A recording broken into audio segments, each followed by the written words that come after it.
Provenind de la sfârșitul anilor 90, când industria auto est-europeană avea să treacă la capitalism și la piața liberă, Polonez Caro Plus era modelul propus de industria poloneză de automobile cu care aceștia încercau din răzputeri să facă față pieței auto.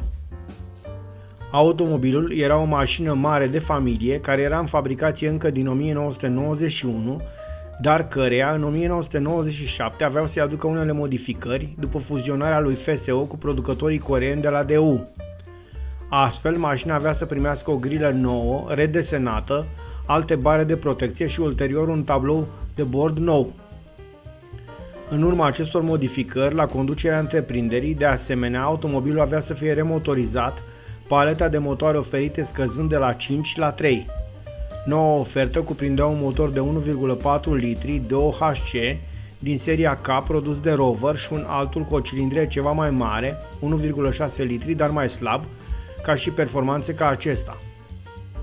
Motorul celor de la Rover genera 102 cai putere spre deosebire de celălalt care oferea doar 75. Diferența era din concepția tehnică diferită, motorul Rover având 2 arbori cu came în cap și 4 supape pentru fiecare cilindru, iar celălalt doar 2 supape alocate fiecărui cilindru. Astfel, motorul mai mic beneficia de o respirație mai bună datorită acestui fapt. De asemenea, motorul mai mic era avantajat și de un sistem de injecție multipunct care își aducea substanțial aportul la dezvoltarea unei puteri superioare. Ca atare, motorul de 1,6 litri a fost oferit în două versiuni, cu injecție mono și multipunct, generând 75 și respectiv 83 de cai putere.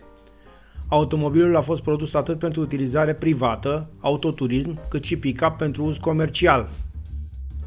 Versiunile pick-up au primit însă motoare diferite, diesel, provenind de la grupul PSA și care generau 70 de cai putere. Toate modelele Caro Plus aveau cutii de viteze mecanice cu 5 rapoarte de transmisie. Mașina era asamblată în Varșovia și la Nisa, în sudul Poloniei. Automobilul avea o linie colțuroasă de design, însă atrăgătoare pentru epoca sa, fiind foarte asemănătoare cu Dacia Liberta, care se producea în aceeași perioadă la noi.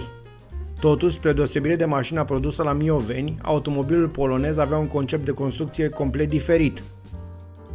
FSO-ul avea motorul în față, iar tracțiunea se realiza pe puntea posterioară. Acest lucru îi aducea avantajul unei tracțiuni mai bune, însă, forțat, putea deveni supravirator. Noroc însă că puterea oferită de motor nu era așa de mare, iar acest efect rareori apărea în utilizare curentă.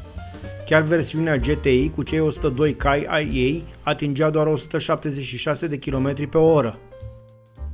Dar aici nu vorbim de o mașină cu caracter sportiv, ci de o simplă mașină de familie, așadar nu se aștepta performanțe prea ridicate de la ea.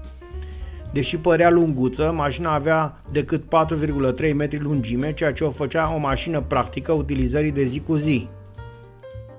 Mașina avea să fie produsă însă doar până în 2003, urmând ca FSO să producă mai apoi modelele Lanos, Matiz și Aveo din portofoliul lui DU. Ulterior, din păcate, problemele companiei aveau să se acutizeze, actualmente aceștia nemai producând automobile deloc.